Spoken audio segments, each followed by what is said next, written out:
चलेगा। Good morning सभी को एक बार मेरी तरफ से। ठीक है, अपन क्लास स्टार्ट करते हैं अपना, जहां तक कल हो गया था उसके आगे से। ध्यान दीजिएगा ना, सुनो देखिएगा। चलो स्टार्ट करते हैं। देखो, कल मैंने बताया था आप लोगों को कि अब जो पेपर बन रखे हैं फिजिक्स के, वो पेपर केवल एक बुक पे आधारित नहीं है।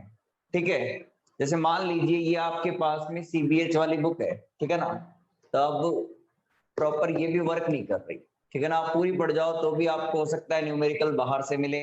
ठीक है, हो सकता है कोई ऐसी चीज हो जो इसके अंदर ना लिखी हुई हो और वो पूछी जा सके। ऐसा हुआ है अब की बार वाले पेपरों के अंदर। ठीक है, अब आप ये तो है नहीं कि भाई 5-5 6 राइटर की बुक्स लेके आओगे, वो आपके लिए पॉसिबल नहीं है, और ना ही बुक्स की लैंग्वेज पढ़ना आपके लिए पॉसिबल है। ठीक है, तो लगभग मेरे पास में हर राइटर की बुक्स मौजूद है। ठीक है ना, लगभग सभी राइटर की बुक्स मेरे पास रहती है। राजस्थान के अंदर लगभग जितने भी चलते हैं सबकी बुक्स मेरे पास रहती है। ठीक है ना, तो जितने भी राइटर की बुक्स के अंदर कोई एक्स्ट्रा चीज है, ठीक है ना, जहां से क्वेश्चन लग सकता है, या कुछ एक्स्ट्रा न्यूमेरिकल है, या कुछ एक्स्ट्रा टाइप का अच्छा न्यूमेरिकल दिख रहा है अपन को कि ये लगने के चांस है, जैसा अब की बार के पेपरों के अंदर हुआ है, वो सारे अपन यहाँ पे करेंगे। ठीक है, चलो आज की क्लास स्टार्ट करते हैं अपन अपने टॉपिक के साथ में।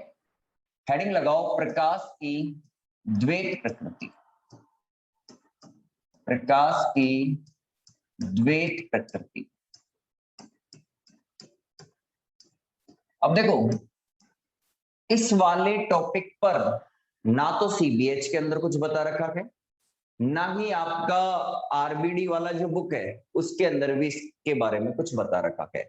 लेकिन किसी अदर राइटर की बुक्स के अंदर ये टॉपिक है, प्रकाश की द्वैत प्रकृति को समझाओ, बकायदा क्वेश्चन है। ठीक है ना, तो क्वेश्चन है तो लग सकता है, और लग गया तो फिर एग्जाम के अंदर करना ही पड़ेगा। ठीक है, सुनो अपन चर्चा करते हैं प्रकाश की द्वैत प्रकृति की।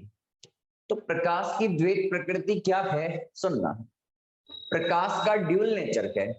ड्यूल नेचर का मतलब क्या हो गया, तरंग प्रकृति और कण प्रकृति। अब क्या होता है, ढंग से सुनना, कि कुछ घटनाएं ऐसी होती है, कुछ प्रायोगिक घटनाएं या कुछ घटनाएं ऐसी है जिनकी व्याख्या अपन केवल तरंग स्वरूप लेकर ही कर सकते हैं। कौन कौन सी घटनाएं हैं, व्यतिकरण रहा, विवर्तन रहा, अपवर्तन रहा, परावर्तन रहा, ये सभी घटनाएं प्रकाश की तरंग प्रकृति की पुष्टि करती है। यानी ये घटनाएं, इन घटनाओं को अपन प्रकाश के तरंग सिद्धांत के आधार पर ही समझा पा सकते हैं। ठीक है ना, तो ये जो घटनाएं हैं, व्यतिकरण हुआ, विवर्तन हुआ, ये किस बात को लेके रिलेटेड है, तरंग नेचर को लेके रिलेटेड है, यानी वेव नेचर को लेके रिलेटेड है। तो हमारे पास में और कौन सी घटनाएं हैं जो कणीय प्रकृति के बारे में बात करती है, तो देखो प्रकाश विद्युत प्रभाव रहा, कॉम्पटन प्रभाव रहा। ठीक है ना, ये जो घटनाएं हैं, ये घटनाएं प्रकाश के कण स्वरूप को व्यक्त करती है, या कण स्वरूप की क्या करती है, पुष्टि करती है। तो कुछ घटनाओं की व्याख्या तो किसके द्वारा की जाती है, तरंग प्रकृति के द्वारा की जाती है, या तरंग स्वरूप के बारे में बताती है। और कुछ घटनाएं प्रकाश के कण नेचर को बताती है, यानी पार्टिकल नेचर को बताती है, और कुछ घटनाएं प्रकाश के वेव नेचर को बताती है। तो इसका मतलब प्रकाश के पास में नेचर कैसा है, ड्यूल नेचर है। लेकिन एक प्रयोग में दोनों नेचर हो ये संभव नहीं है। यानी किसी भी एक प्रयोग, जैसे आप व्यतिकरण वाला प्रयोग लोगे ना, तो उसके अंदर प्रकाश की केवल तरंग प्रकृति की व्याख्या ही होगी, यानी प्रकाश के वेव नेचर के बारे में ही समझा सकेंगे, उसमें प्रकाश के पार्टिकल नेचर को नहीं समझा पाएंगे। और अगर आप प्रकाश विद्युत प्रभाव की बात करोगे, कॉम्पटन प्रभाव की बात करोगे, तो इनके अंदर अपन केवल उसके पार्टिकल नेचर को समझा सकते हैं, उसके उस नेचर को नहीं समझा सकते, वेव नेचर को इसके अंदर। ठीक है ना, तो एक ही प्रयोग के अंदर दोनों नेचर को नहीं समझाया जा सकता। इसे क्या कहते हैं, प्रकाश का ड्यूल नेचर कहते हैं। आ गया समझ में, ड्यूल नेचर का मतलब हो गया कुछ घटनाएं वो तो प्रकाश के तरंग सिद्धांत की पुष्टि करती है, कुछ घटनाएं प्रकाश के कणीय सिद्धांत की पुष्टि करती है। इस प्रकार हम कह सकते हैं कि प्रकाश के पास ड्यूल नेचर है, लेकिन एक ही प्रयोग के अंदर दोनों नेचर नहीं समझा सकते। ठीक है, चलो लिखो इसके अंदर लिखना प्रकाश की द्वैत प्रकृति के अंदर लिखना सारे के सारे प्रकाश की कुछ प्रायोगिक घटनाएं, प्रकाश की कुछ प्रायोगिक घटनाएं जैसे लिखना व्यतिकरण,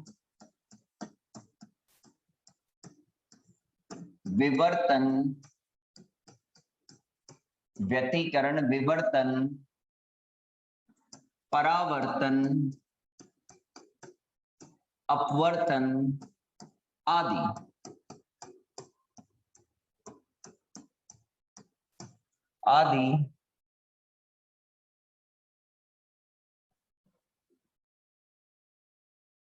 प्रकाश के तरंग स्वरूप को प्रदर्शित करती है।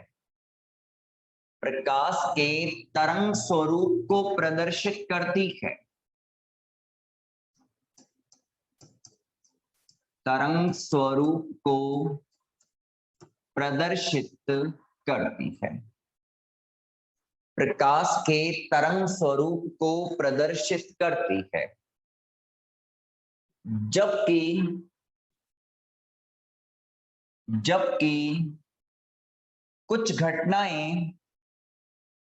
जबकि कुछ घटनाएं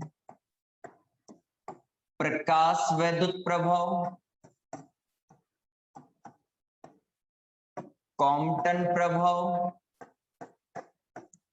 कॉम्पटन प्रभाव, प्रकाश के कण स्वरूप को प्रदर्शित करती है।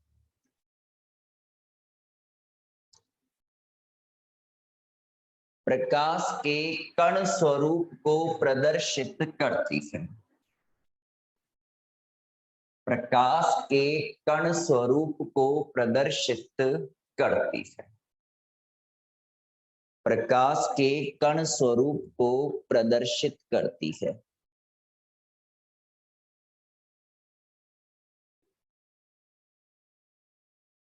इन प्रायोगिक घटनाओं के आधार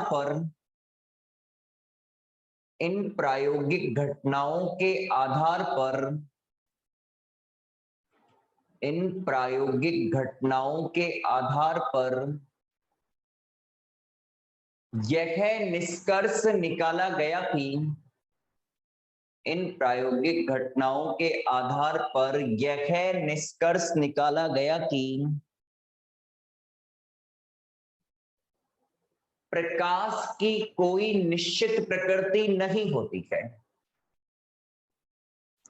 प्रकाश की कोई निश्चित प्रकृति नहीं होती है।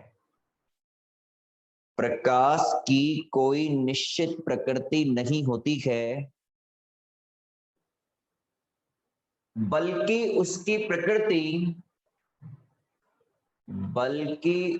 प्रकृति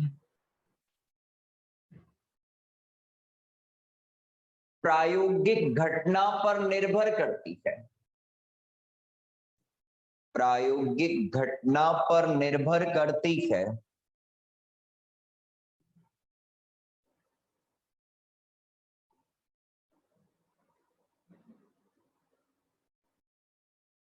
कुछ प्रायोगिक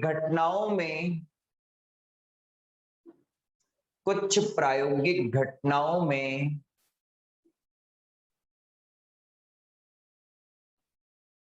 प्रकाश तरंगों की भांति व्यवहार करता है। कुछ प्रायोगिक घटनाओं में प्रकाश तरंगों की भांति व्यवहार करता है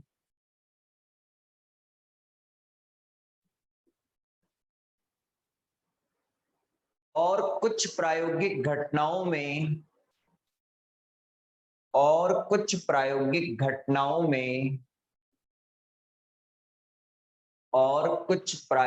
घटनाओं में यह तरंग की भांति व्यवहार करता है। यह कण की भांति व्यवहार करता है। और कुछ प्रायोगिक घटनाओं में यह कण की भांति व्यवहार करता है।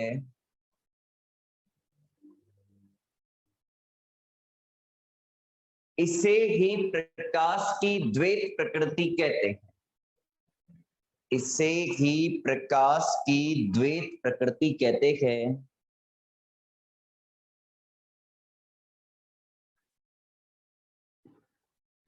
इसे ही प्रकाश की द्वैत प्रकृति कहते हैं। आगे लिखना, आगे लिखना। प्रकाश की तरंग प्रकृति, प्रकाश की तरंग प्रकृति और कण प्रकृति, और कण प्रकृति दोनों एक साथ संभव नहीं। प्रकाश की कण प्रकृति एवं तरंग प्रकृति दोनों एक साथ संभव नहीं है।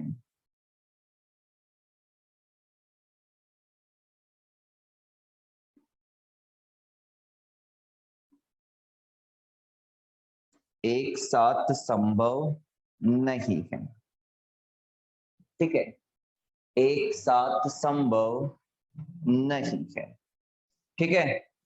चलो, तो ये एक छोटी सी जानकारी थी किसके ऊपर, प्रकाश की द्वैत प्रकृति के ऊपर, ठीक है ना। इसे आप एग्जाम के अंदर पूछ ले 1.5 नंबर के क्वेश्चन के अंदर तो आप लिख सकते हो, ठीक है ना।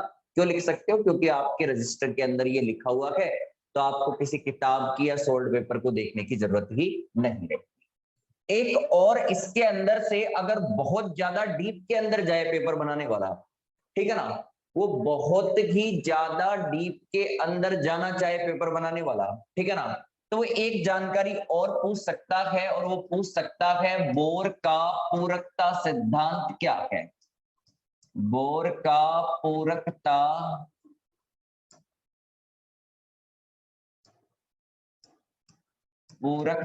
सिद्धांत क्या है।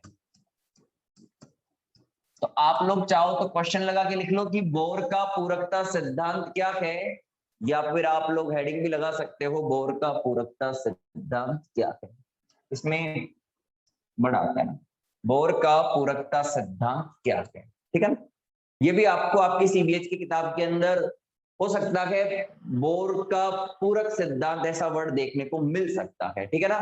लेकिन आपसे ऐसे ही पूछ ले कि बोर का पूरकता सिद्धांत क्या है, समझाइए, ठीक है, तो आप लोग इसको किस तरीके से समझाओगे वो सुन लो मेरे बात ढंग से।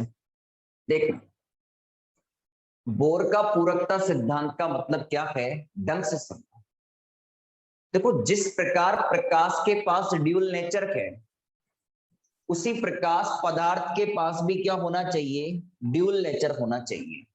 जिस प्रकार प्रकाश के पास ड्यूल नेचर है, उसी प्रकार पदार्थ या द्रव्य के पास भी क्या होना चाहिए, ड्यूल नेचर होना चाहिए, ठीक है। अब पूरकता सिद्धांत ये कहता है कि जिस प्रकार किसी एक प्रयोग के अंदर प्रकाश के कणीय प्रकृति और तरंगीय प्रकृति की व्याख्या नहीं की जा सकती, उसी प्रकार किसी भी प्रयोग के अंदर पदार्थ के भी तरंग प्रकृति और कणीय प्रकृति दोनों को एक साथ नहीं समझाया जा सकता। मेरी बात ढंग से सुनना, जिस प्रकार प्रकाश के पास में ड्यूल नेचर होता है, उसी प्रकार पदार्थ के पास में भी होना चाहिए, उसकी कणीय प्रकृति भी होनी चाहिए, तरंगीय प्रकृति भी होनी चाहिए।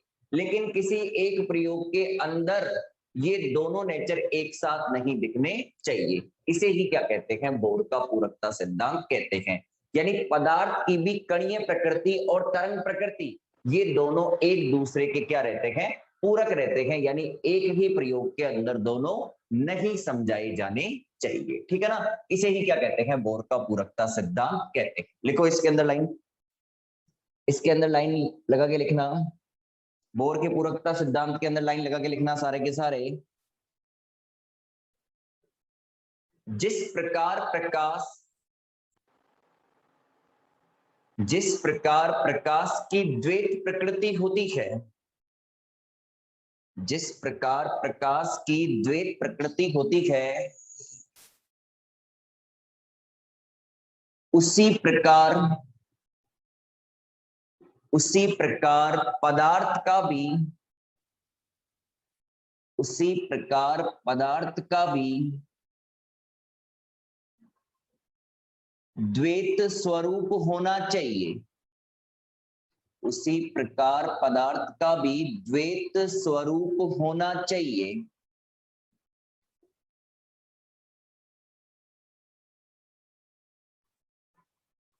द्वैत स्वरूप होना चाहिए।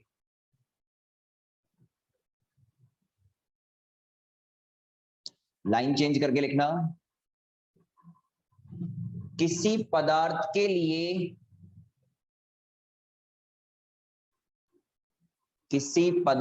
लिए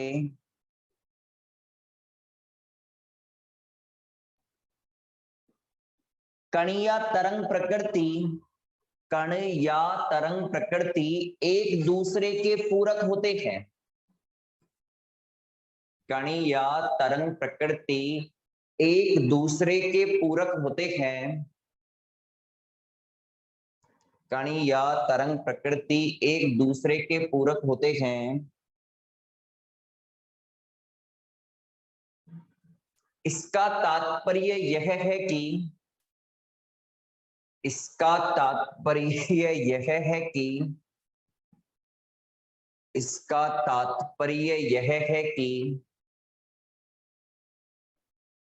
किसी प्रयोग में या तो कणीय प्रकृति होगी या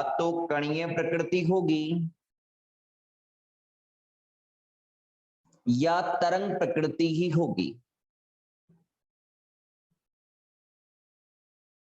या तो कणीय प्रकृति होगी या तरंग प्रकृति होगी।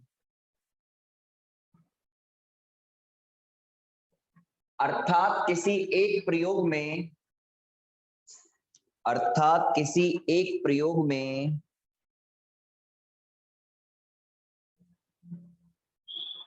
दोनों प्रकृतियां एक साथ प्रदर्शित नहीं हो सकती। अर्थात किसी एक प्रयोग में दोनों प्रकृतियां एक साथ प्रदर्शित नहीं हो सकती।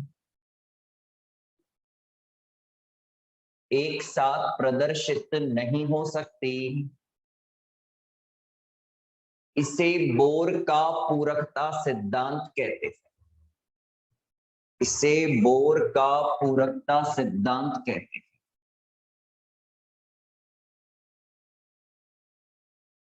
ठीक है, इसे बोर का पूरकता सिद्धांत कहते हैं। देखो हमारे लास्ट ईयर के रजिस्टर देखोगे तो उसके अंदर ना तो ड्यूल नेचर करवा रखा है ना ही बोर का पूरकता सिद्धांत करवा रखा है, क्योंकि हम केवल एक सीबीएच को रेफर करते थे और सीबीएच को रेफर करके उसके रिगार्डिंग जितने भी टॉपिक है वो करवा देते थे। ठीक है ना, और उसके अंदर की जो यूनिराज के अंदर पूछे हुए न्यूमेरिकल है वही हम करवाते थे। ठीक है ना, लेकिन अब की बार के पेपर को देखने के बाद ऐसा लगा कि अब ये लोग यूनिवर्सिटी वाले ये केवल एक बुक पर आधारित नहीं रहना चाहते। ठीक है ना, और सीबीएच को तो इन्होंने बहुत बुरी तरीके से नेग्लेक्ट किया है और ये अदर राइटर की बुक्स के अंदर से क्वेश्चन लगाने की कोशिश कर रहे हैं। ठीक है ना, वो क्वेश्चन ज्यादा देने की कोशिश कर रहे हैं जो सीबीएच वाली बुक के अंदर नहीं हो, वैसे न्यूमेरिकल देने की कोशिश कर रहे हैं। ऐसा इसलिए हो रहा होगा कि हो सकता है कि जो पेपर सेट करने वाला है वो किसी और अदर राइटर की बुक को फॉलो करता हो या उससे उसके संबंध अच्छे हो। ठीक है, हो सकता है कैसा भी कुछ भी हो सकता है, इसके अंदर तो अपन कुछ नहीं कह सकते। ठीक है ना, ठीक है ना, तो ये दोनों चीजें बहुत डीप की थी, इसके अंदर जाने के लिए अपन को थोड़ा सा डिटेल के अंदर जाना था। ठीक है, अब एक चीज और है उसको भी अपन लेते हैं, इसके अंदर भी अच्छी चीज है ये बकायदा एक पर्टिकुलर राइटर की बुक्स के अंदर समझा रखा है। क्या है, क्वेश्चन लगा के लिखो, द्रव्य तरंगे क्या है तथा द्रव्य तरंगों की विशेषताएं लिखो। तरंगों की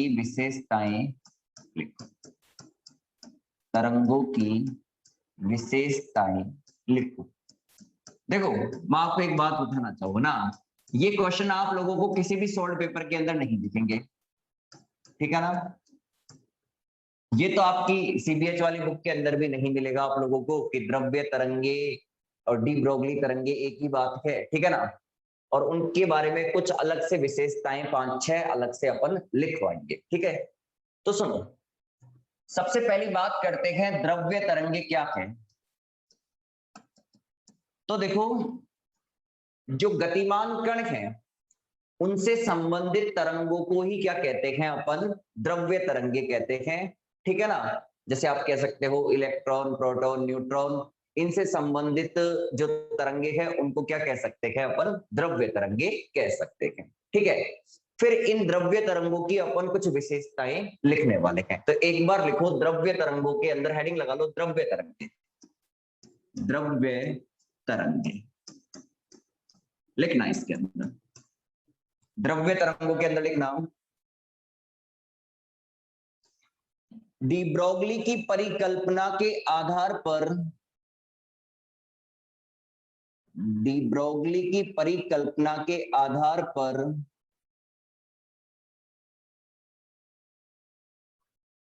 electron comma proton, electron comma proton comma neutron, comma neutron आदि गतिमान द्रव्य कणों से संबंधित, आदि गतिमान द्रव्य कणों से संबंधित,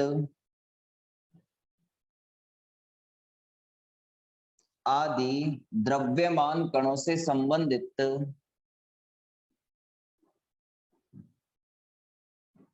तरंगों को द्रव्य तरंगे कहते हैं, तरंगों को द्रव्य तरंगे कहते हैं, तरंगों को द्रव्य तरंगे कहते हैं, तरंगों को द्रव्य तरंगे कहते हैं, ठीक है। मतलब जितने भी पार्टिकल हैं या फिर आप कह सकते हो गतिमान कण हैं, इलेक्ट्रॉन, प्रोटॉन, न्यूट्रॉन, इनसे संबंधित जो तरंगे होंगी उन्हीं को क्या कहेंगे अपन, द्रव्य तरंगे कहेंगे। ऐसा डी ब्रोगली की परिकल्पना के अंदर भी बता रखा है कि गतिमान कणों से संबंधित तरंगों को क्या कहते हैं अपन, द्रव्य तरंगे कहते हैं, ठीक है, या डी ब्रोगली तरंगे कहते हैं। लगाओ हेडिंग इसी के नीचे, द्रव्य तरंगों की विशेषताएं, द्रव्य तरंगों की विशेषताएं। पहले लिखो, पहले लिखना 5-6 विशेषताएं हैं। फर्स्ट लिखना द्रव्य तरंगे, द्रव्य तरंगे किसी भी कण के गतिशील होने पर, द्रव्य तरंगे किसी भी कण के गतिशील होने पर, किसी भी कण के गतिशील होने पर उत्पन्न होती है, द्रव्य तरंगे किसी भी कण के गतिशील होने पर उत्पन्न होती है, उत्पन्न होती है।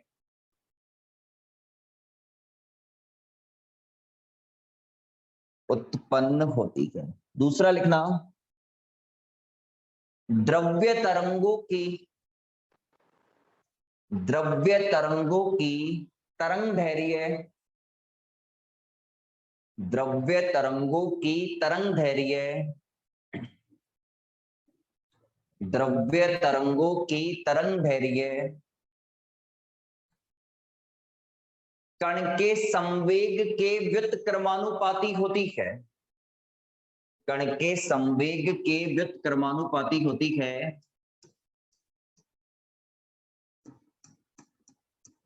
ये बात अपन लोगों ने पहले प्रूफ कर दी डी ब्रोगली तरंग के अंदर, है ना। लिख लो, अर्थात लैम्डा व्युत्क्रमानुपाती किसके है, पी के है।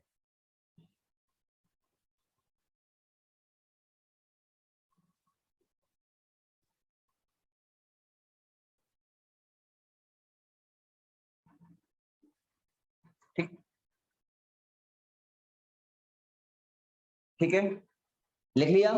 अब सुनो, आपसे क्वेश्चन ऐसे लग सकता है 1.5 नंबर के क्वेश्चन के अंदर, सुनना, अपनी मर्जी से बना के देगा वो क्वेश्चन है ना, और फिर ढूंढते रहोगे, बुकों के अंदर मिलेगा ही नहीं। द्रव्य तरंगे विद्युत चुंबकीय तरंगे नहीं होती है, क्या कारण है द्रव्य तरंगे विद्युत चुंबकीय तरंगे नहीं होती है? लगा देगा 1.5 नंबर के क्वेश्चन के अंदर। मेरी बात सुनना, क्या कारण है द्रव्य तरंगे विद्युत चुंबकीय तरंगे नहीं होती है?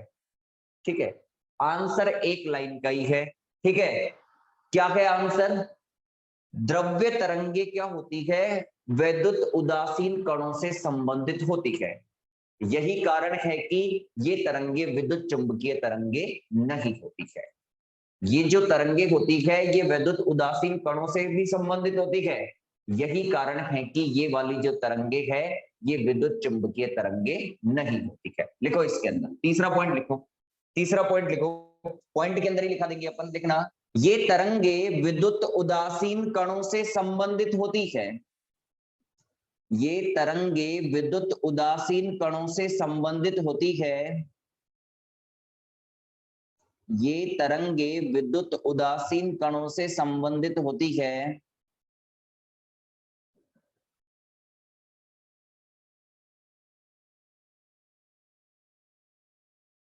यही कारण है कि, यही कारण है कि ये विद्युत चुंबकीय तरंगे नहीं होती है। यही कारण है कि ये विद्युत चुंबकीय तरंगे नहीं होती है।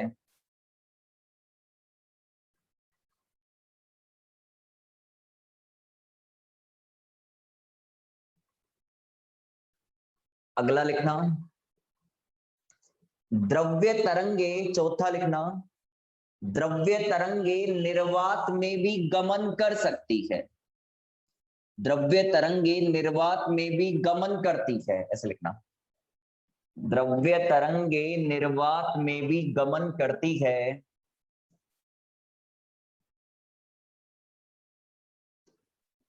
इस कारण ये यांत्रिक तरंगे भी नहीं होती है। द्रव्य तरंगे निर्वात में भी गमन करती है,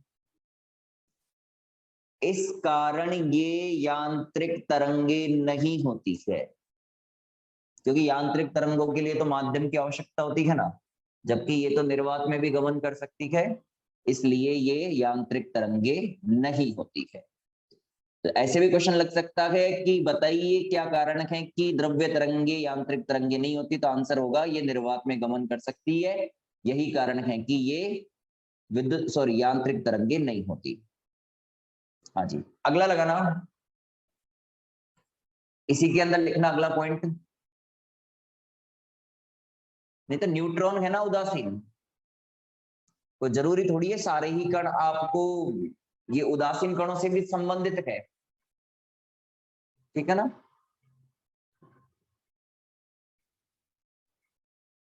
देखो अगला लिखना, द्रव्य तरंगों की तरंग दैर्घ्य, न्यूट्रॉन कब से चार्ज रखने लग गया। हाँ जी, लिखना अगला, द्रव्य तरंगों की तरंग दैर्घ्य, द्रव्य तरंगों की तरंग दैर्घ्य, न्यूट्रॉन तो उदासीन कण है, द्रव्य तरंगों की तरंग दैर्घ्य कणों की प्रकृति, कणों की प्रकृति एवं आवेश पर निर्भर नहीं करती है। कणों की प्रकृति एवं आवेश पर निर्भर नहीं करती, एवं आवेश पर निर्भर नहीं करती है।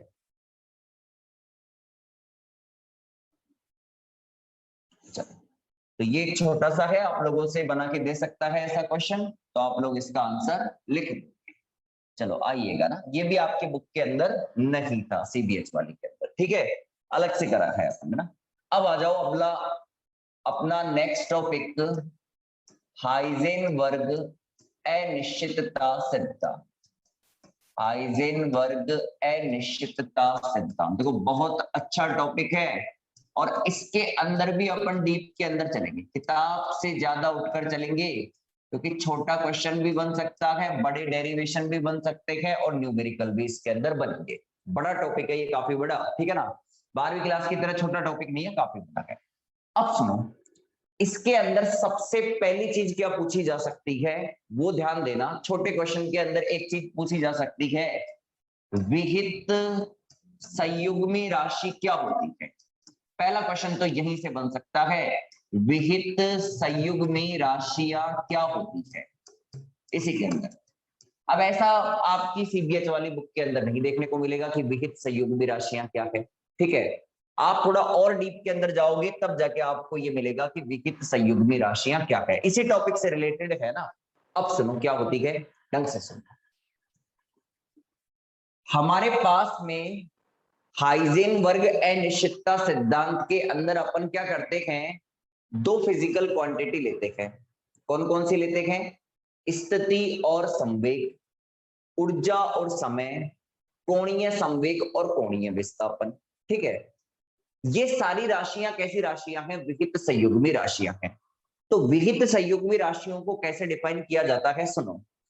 ऐसी राशियां जिनकी विमाओं का गुणनफल जूल सेकंड के तुल्य हो, ऐसी राशियां जिनकी विमाओं का गुणनफल जूल सेकंड के तुल्य हो, वो राशियां कैसी राशियां कहलाती है, विहित संयुग्मी राशियां कहलाती है। कैसे, आ जाओ सुनो। सबसे पहले बात करते हैं अपन ऊर्जा और समय की।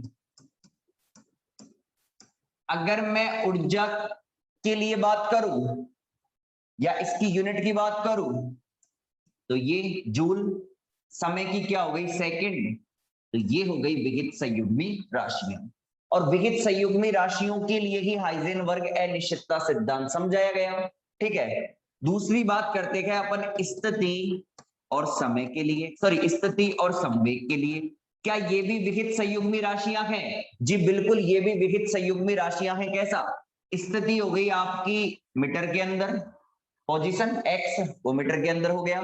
संवेग हो गया आपका द्रव्यमान गुणा वेग, तो द्रव्यमान हो गया केजी और वेग हो गया मीटर पर सेकंड।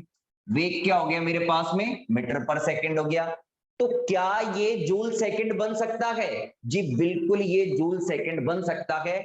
और ये जूल सेकंड कैसे बनेगा, एक बार देखो, ये क्या है केजी, ये क्या है ऊपर मीटर स्क्वायर और नीचे क्या है, सेकंड है।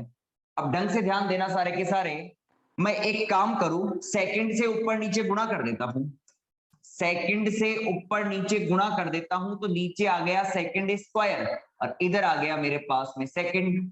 और KG metre square second square को ही क्या कहते हैं, जूल कहते हैं, और ये हो गया जूल सेकंड। आप कहोगे KG metre square second square को जूल कैसे कहते हैं, आ जाओ। इक्वल टू क्या होता है, हाफ एम वी स्क्वायर। ऊर्जा किसके अंदर, जूल के अंदर, आ जाओ। द्रव्यमान क्या हो गया, केजी के अंदर। वेग क्या हो गया, मीटर पर सेकंड, स्क्वायर है तो क्या हो जाएगा, मीटर स्क्वायर सेकंड स्क्वायर। तो KG metre square second square को आप जूल कह सकते हो, ये सेकंड हो गया। इसका मतलब पोजीशन और मोमेंटम भी क्या है, विहित संयुग्मी राशियां हैं। चलो आ जाओ, तीसरा क्या कहा था मैंने, तीसरा कहा था मैंने कोणीय विस्थापन और कोणीय संवेग, ठीक है। कोणीय विस्थापन और कोणीय संवेग, टाइम है अभी। कोणीय विस्थापन और कोणीय संवेग, देखना सारे के सारे।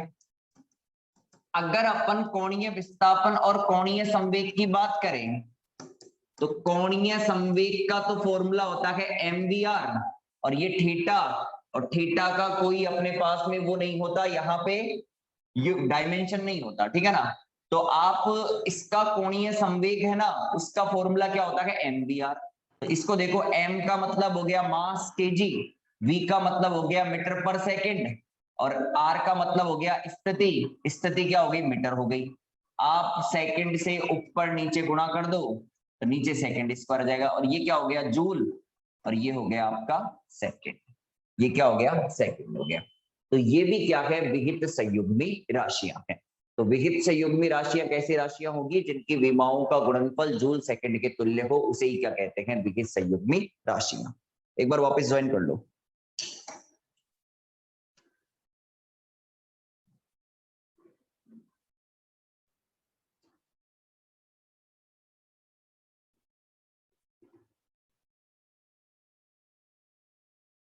बताइएगा ये समझ में आ गया? विहित संयुग्मी राशियां, देखो विहित संयुग्मी राशियों के बारे में पता चल गया आप लोगों को। आपसे छोटे क्वेश्चन के अंदर लगा के लिख सकता है 1.5 नंबर के अंदर, विहित संयुग्मी राशियां कहाँ है, क्या होती है। आप खोल लो सोल्ड पेपर, नहीं मिलेगा आपको। आप फिर किताबों के धक्के खाते रहो, उसमें भी नहीं मिलेगा आप लोगों को। ठीक है, हाँ जी, आगे बात समझ में। अच्छा लास्ट वाला वापस बताना है। लास्ट वाला देख लो क्या है मेरे पास में, कोणीय विस्थापन थीटा, इसका तो कुछ भी नहीं है डायमेंशन, ठीक है ना। ये क्या है मेरे पास में, कोणीय संवेग। कोणीय संवेग क्या होता है, L equal to R cross P, ठीक है ना। L इक्वल टू क्या होता है, आर क्रॉस पी। तो आप आर क्रॉस पी, आर क्या है, स्थिति है, और पी क्या है, संवेग है। पी को क्या लिख सकते हो, द्रव्यमान गुणा वेग, तो वो mvr हो जाएगा पूरा ना। m का कितना हो गया, kg। v का कितना हो गया हमारे पास में, वापस बता देता हूं, mvr का देखना है केवल इसमें। तो देखो m का कितना हो गया, kg, v का कितना हो गया, मीटर पर सेकंड, r का कितना हो गया, मीटर हो गया। अब इसको सोल्व करेंगे तो क्या आ जाएगा, ये kg मीटर स्क्वायर बटा सेकंड।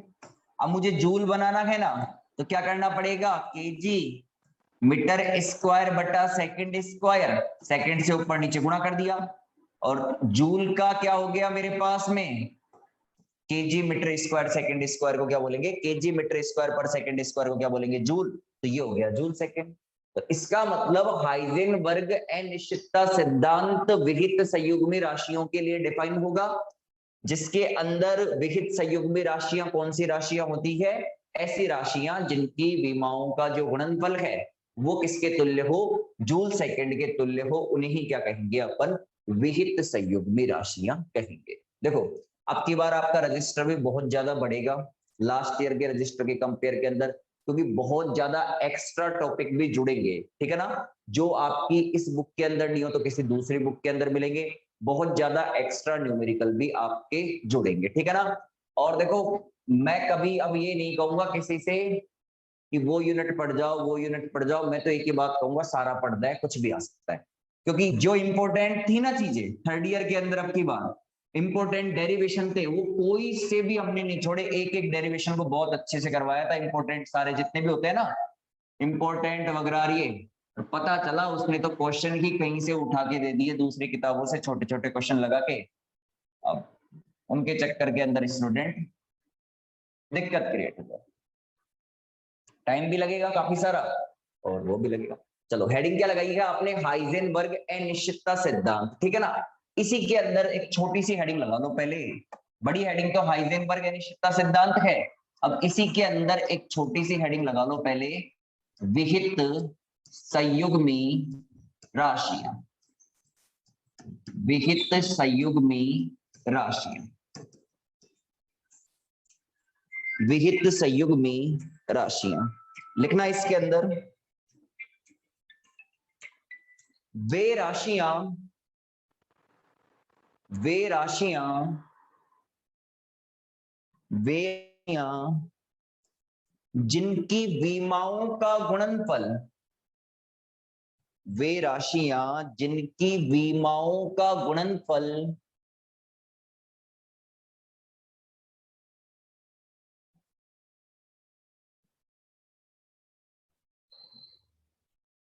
वे राशियां जिनकी विमाओं का गुणनफल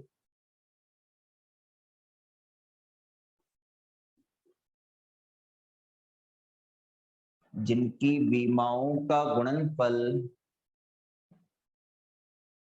जूल सेकंड के तुल्य हो, जूल सेकंड के तुल्य हो,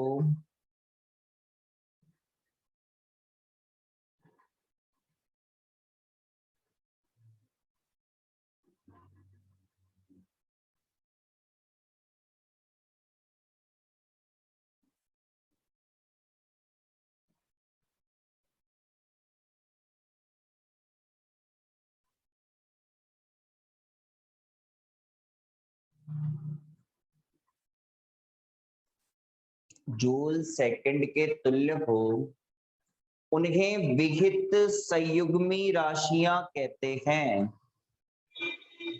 उन्हें विहित संयुग्मी राशियां कहते हैं।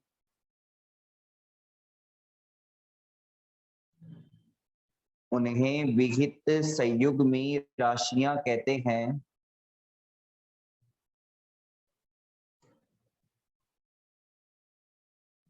उन्हें विहित संयुग्मी राशियां कहते हैं। मैंने वो कहा है विमा, डायमेंशन कहा है मैंने, ठीक है ना। मैंने क्या कहा है? डायमेंशन। थीटा का डायमेंशन क्या होगा? थीटा का डायमेंशन यही तो होता है, m0 l0 t0, ठीक है ना। मैंने डायमेंशन कहा है भैया ना, विमाओं का गुणनफल, लैंग्वेज में भी विमाओं का गुणनफल बोला है, ठीक है ना। किसके तुल्य हो? जूल सेकंड के तुल्य आ जाए, ठीक है ना। उसी को क्या कहेंगे अपन? विहित संयुग्मी राशियां कहेंगे। जैसे लिखना, स्थिति एवं संवेग,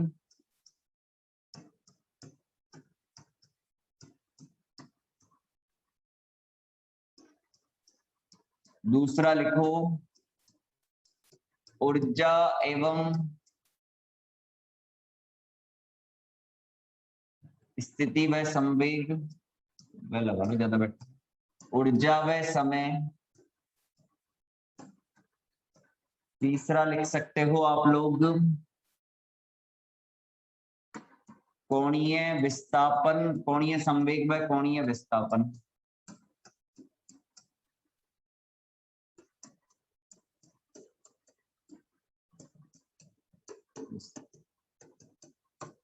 ठीक है, इसे ही क्या कहेंगे अपन? विहित संयुग्मी राशियां कहेंगे, ठीक है।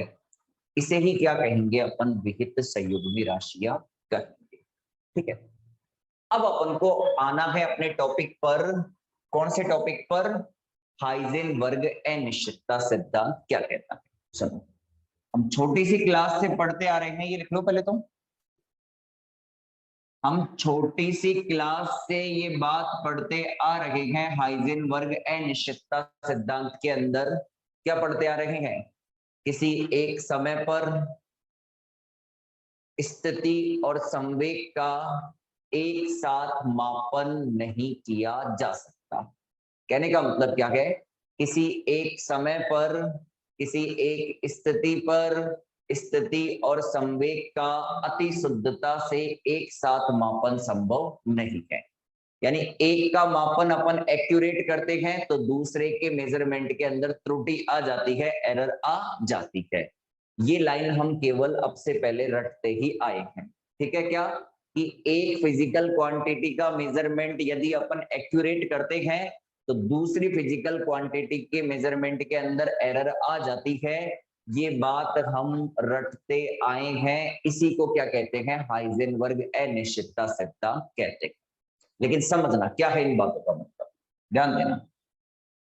हमने पुरानी क्लासों के अंदर आप लोगों को एक बात बताई थी कि गतिमान कणों से संबंधित तरंगों को डी ब्रोगली तरंग कहते हैं। बताई थी, गतिमान कणों से संबंधित तरंगों को डी ब्रोगली तरंग कहते हैं। मान लीजिए ये एक तरंग है, गतिमान तरंग है या गतिमान कण से संबंधित तरंग है, ठीक है। अब ये तरंग स्पेस के अंदर फैली हुई है, ठीक है ना। या फिर मान लो ये तरंग इतने से भाग के अंदर फैली हुई है, यहां से लेके यहां तक, ठीक है। अब यदि मैं इस तरंग के लिए लैम्डा देखूं तो लैम्डा क्या होता है? ये पीक पॉइंट रहा, ये पीक पॉइंट रहा, ये वाला पीक पॉइंट रहा, यानी ये सुरंग सुरंग सुरंग रहे। और दो किन्हीं सुरंगों के बीच की दूरी क्या कहलाती है? क्रमागत सुरंगों के बीच की दूरी वेवलेंथ कहलाती है। ये क्या हो गया मेरे पास में? लैम्डा हो गया। ये क्या हो गया मेरे पास में? लैम्डा हो गया। अब ढंग से समझना, काम की चीज है। जैसे ये एक तरंग है, ठीक है ना। इस तरंग के लिए लैम्डा क्या है? सेम है। जितना यहाँ पे है उतना ही यहाँ पे है लैम्डा, उतना ही आगे मिलेगा मुझे अगर ये और आगे तक अपन दिखाते तो इसे, ठीक है ना। तो इसके लिए क्या फिक्स है? लैम्डा फिक्स है। क्या फिक्स है? लैम्डा फिक्स है। क्या फिक्स है? लैम्डा फिक्स है। मैं लिख देता हूं यहां पे, लैम्डा क्या है? फिक्स है। अब ध्यान दो, लैम्डा बराबर होता है h अपॉन पी। मेरी बात सुनना, लैम्डा बराबर क्या होता है एच अपॉन पी। तो जब भी आप पी कैलकुलेट करोगे तो क्या लिखोगे, एच अपॉन लैम्डा लिखोगे। क्या लिखोगे, पी कैलकुलेट करोगे तो एच अपॉन लैम्डा लिखोगे।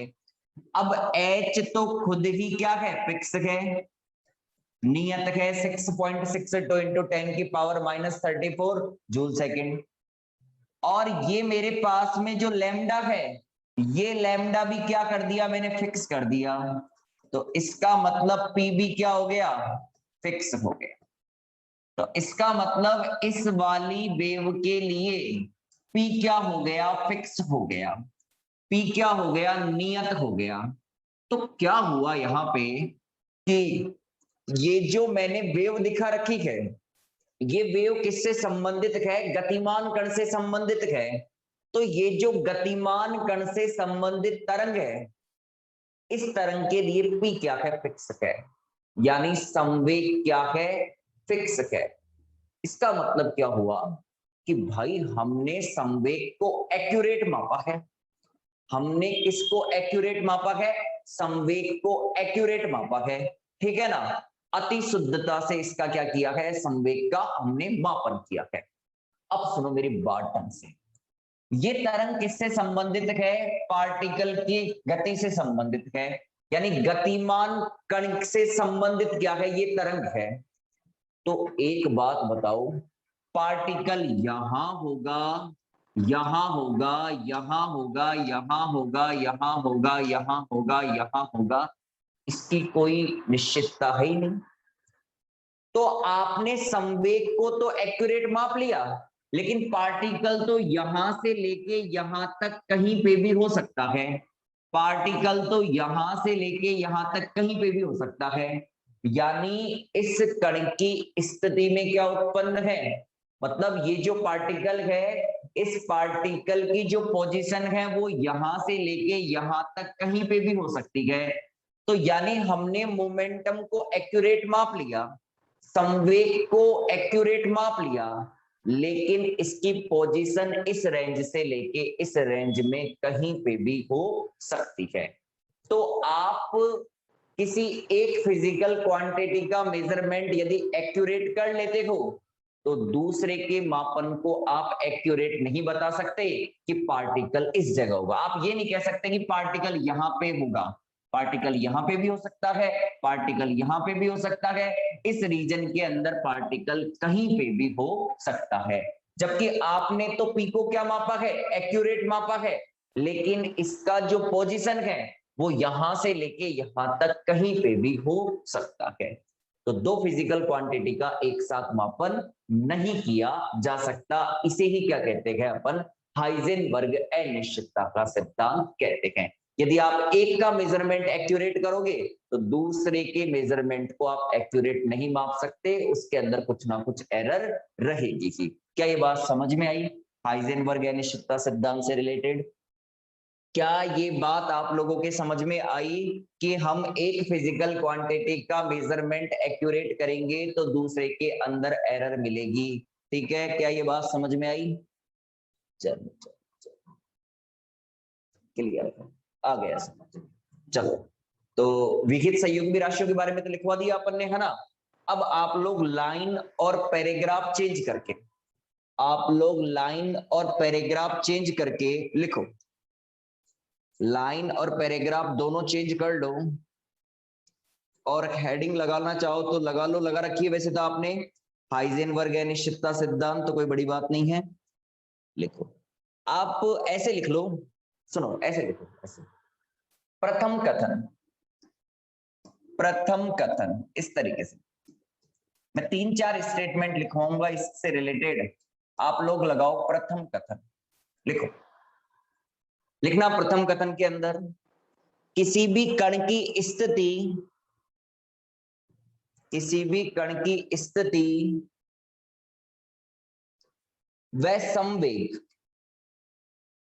किसी भी कण की स्थिति व संवेग, कॉमा कॉमा ऊर्जा व समय, कॉमा ऊर्जा व समय तथा कोणीय विस्थापन व कोणीय संवेग तथा कोणीय विस्थापन व कोणीय संवेग कोणीय विस्थापन व कोणीय संवेग का एक साथ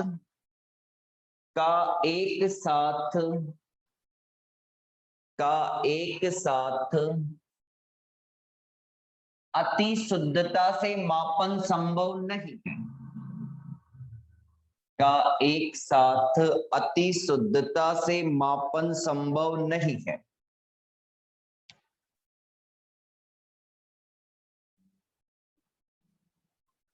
का एक साथ अति शुद्धता से मापन संभव नहीं। एक बात, दूसरा कथन लगाओ, द्वितीय कथन। द्वितीय कथन, इसके 4 अनुप्रयोग हैं और चारों के चारों ही जबरदस्त इंपॉर्टेंट है, ये ध्यान रखना। चारों में से कई बार एक क्वेश्चन लग जाता है, ठीक है ना। द्वितीय कथन 4 अनुप्रयोग पढ़ेंगे अपन इससे रिलेटेड, और खूब सारे न्यूमेरिकल है इस पे, है ना, ध्यान दो। द्वितीय कथन सुनना। दूसरा कथन ये है कि जैसे स्थिति में अनिश्चितता डेल्टा एक्स, संवेग में अनिश्चितता डेल्टा पी, इनका जो गुणनफल होता है वो h कट बाई 2 के बराबर या इससे अधिक होता है। h कट बाई 2 के बराबर या इससे अधिक होता है। h कट इक्वल टू होता है h अपॉन 2 पाई। इसे डिराक नियतांक भी कहते हैं। h प्लांक कांस्टेंट है, इसमें 2 पाई का भाग लगाओगे तो ये आता है संशोधित प्लांक कांस्टेंट या डिराक नियतांक कहते हैं। तो स्थिति में अनिश्चितता और संवेग में अनिश्चितताओं का जो गुणनफल है उसका न्यूनतम मान कितना होता है? उसका न्यूनतम मान होता है h कट बाई 2। उसका न्यूनतम मान कितना होता है?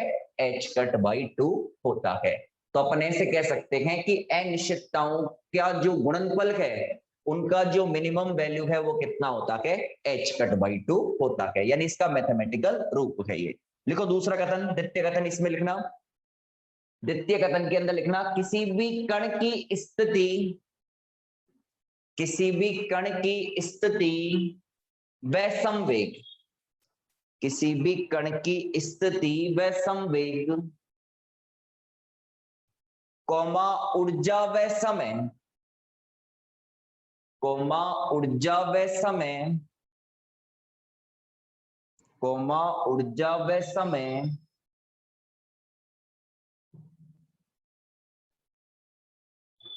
और कोणीय संवेग व कोणीय विस्थापन,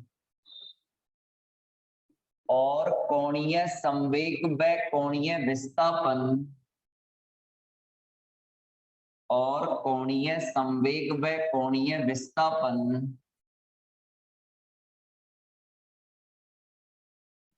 के निर्धारण में अनिश्चितताओं का गुणनफल, के निर्धारण में अनिश्चितताओं का गुणनफल,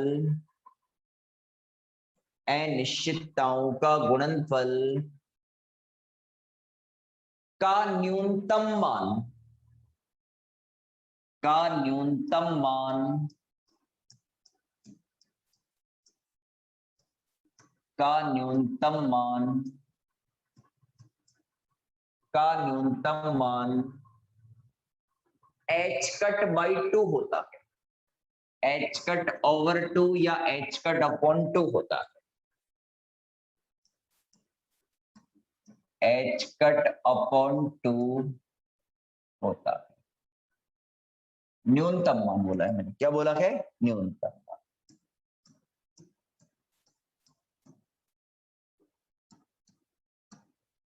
ये स्थिति संवेग का हो गया, ये ऊर्जा और समय का हो गया, ये आपका कोणीय संवेग और कोणीय विस्थापन वाला हो गया।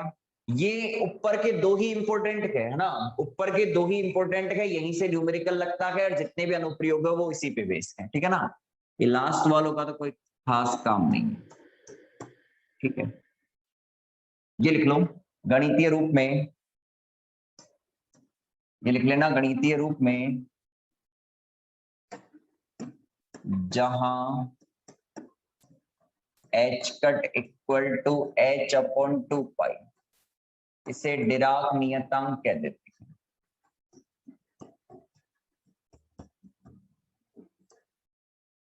ठीक है, इसे डिराक नियतांक कह देते हैं। उतारो इसे।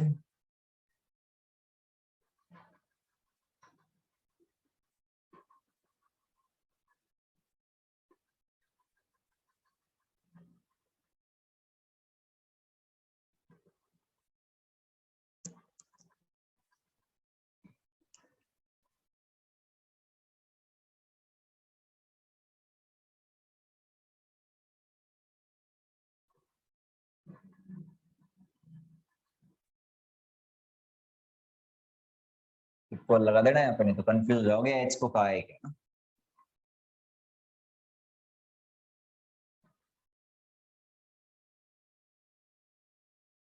ठीक है, तीसरा लिखो तृतीय कथन। लास्ट है ना, 3 कथन लिखवाएंगे, तीसरा लिखना तृतीय कथन। तृतीय कथन, ठीक है, तीसरा लिखना तृतीय कथन। इसके अंदर लिखना किसी भी एक समय पर, किसी भी एक समय पर एक कण की स्थिति, किसी भी एक समय पर एक कण की स्थिति एवं संवेग का एक साथ एक दिशा में, एक साथ एक दिशा में पूर्ण रूप से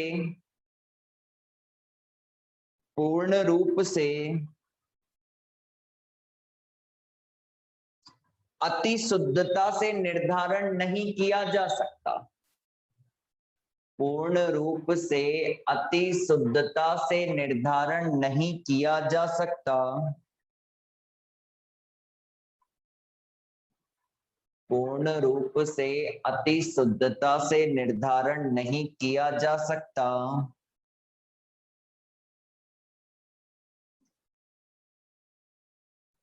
अर्थात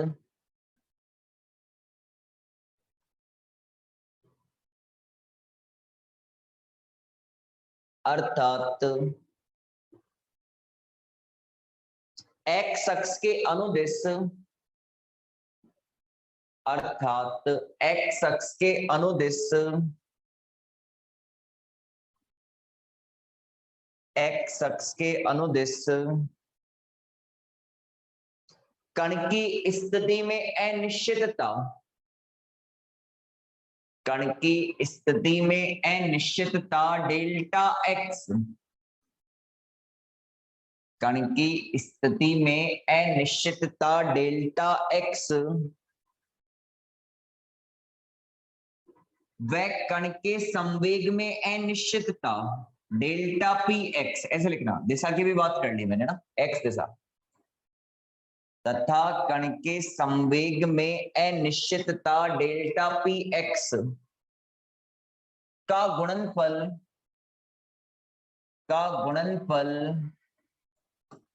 कभी भी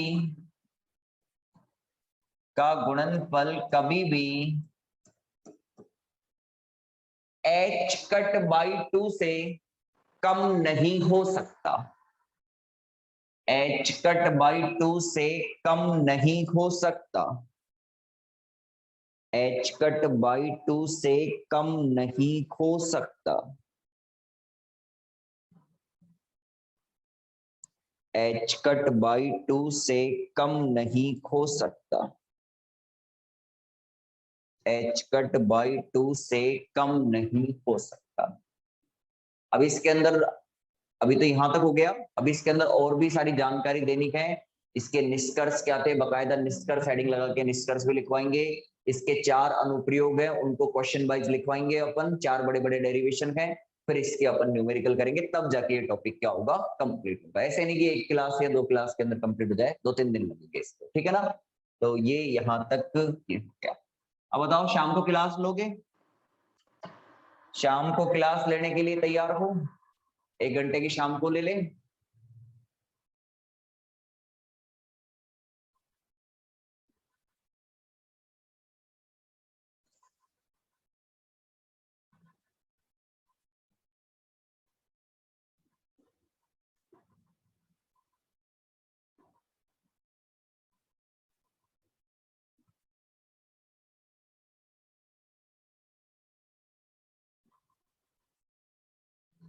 देखो सिलेबस इतना बड़ा हो जाएगा, जिस तरीके से मैं पढ़ाना चाहता हूँ ना, उस तरीके से जितने राइटर की किताब के अंदर से मुझे ढूंढ ढूंढ के निकालने पड़ेंगे छुपे हुए टॉपिक, ठीक है ना।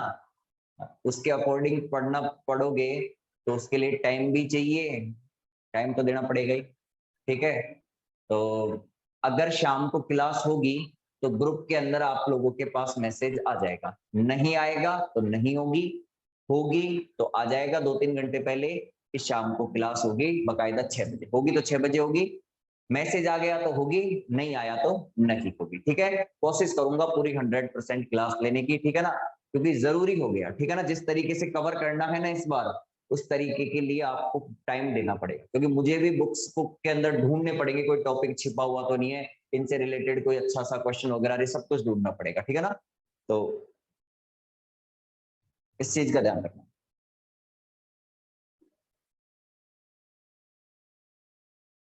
भाई इस बार पेपर इजी आ गया, तो फिजिक्स के अंदर इजी आते ही नहीं है, ठीक है ना। फिजिक्स के अंदर इजी आते ही नहीं है। गए जमाने जो 2017-18 तक पेपर सही आते थे, लेकिन ये 2-3 साल के अंदर जो चेंज किया है ना इन लोगों ने, ये कहीं ना कहीं कुछ ना कुछ इसके अंदर राजनीति है इन लोगों की, कि किसी पर्टिकुलर राइटर की किताब को ज्यादा ऊपर करने के लिए इन्होंने वहां से क्वेश्चन लगाए हैं, ताकि वो बुक्स ज्यादा बिके, उस राइटर की बुक्स वगैरह आ रही है, ठीक है ना। ऐसा भी कुछ हो सकता है। और नए नए बंदे आए हैं वहां पे इस समय यूनिवर्सिटी के अंदर, तो वो अपनी नई नई कलाकारियां दिखा रहे हैं, ठीक है ना। तो अपन कोशिश करेंगे जितना ज्यादा से ज्यादा अपन दे सके आप लोगों को, 2 राइटर, 3 राइटर, 5 राइटर, 10 राइटर, जितने भी राइटर की बुक्स मेरे पास में है, सबके अंदर मैं प्रत्येक टॉपिक को देखूंगा, जिसके अंदर से जो बात एक्स्ट्रा निकल के आ रही है, वहां से क्वेश्चन निकल सकता है, वो भी अपन रिटर्न करवाएंगे नोट्स के अंदर, ठीक है ना। चलो, तो आज के लिए इतना ही, मतलब अभी के लिए इतना ही, ठीक है। होगी शाम को क्लास तो आपके पास में मैसेज आ जाएगा।